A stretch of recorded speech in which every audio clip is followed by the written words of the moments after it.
So what he's doing now is just removing the screws so we could get to see the inside.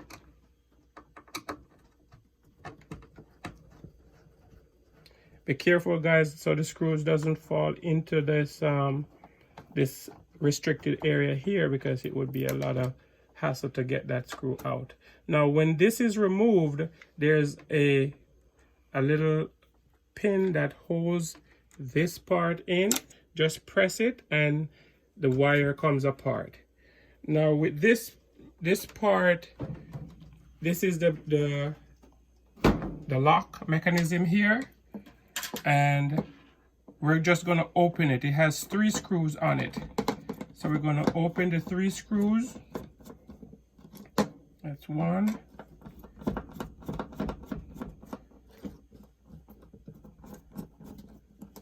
2,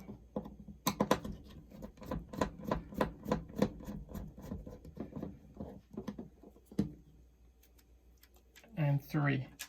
Okay, so on this mechanism there's a little pull tab. There's a little that's going to become relevant in a little bit, and there's a little push tab on the opposite side that opens it up. So I just pushed it and it pops open here. Now inside this is where everything came together. We realized that this little tab here was not catching on the release mechanism. So the machine does this automatically. It pulls back when it's time to lock, and it has to catch to lock it. When you open the machine, it pulls back again and releases it. What we discovered is that this little metal piece was not catching onto the sliding piece that goes back and forth. So it would be a 50-50 chance of doing it.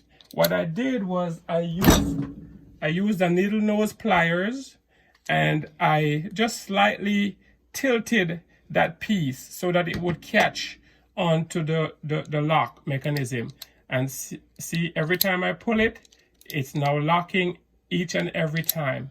So the machine does that automatically. This is just there for manual operation.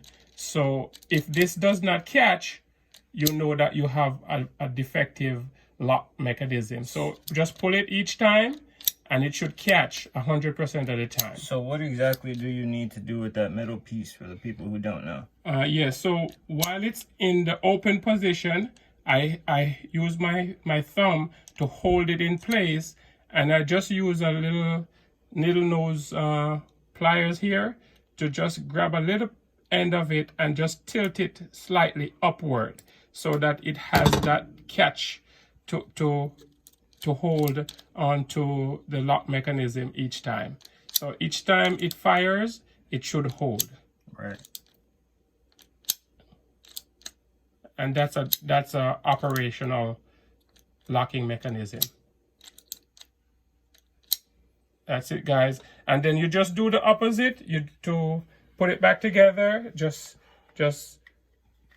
place the cover back on, put in your 3 screws, and just connect your wire and mount it back in place, and you should be good to go.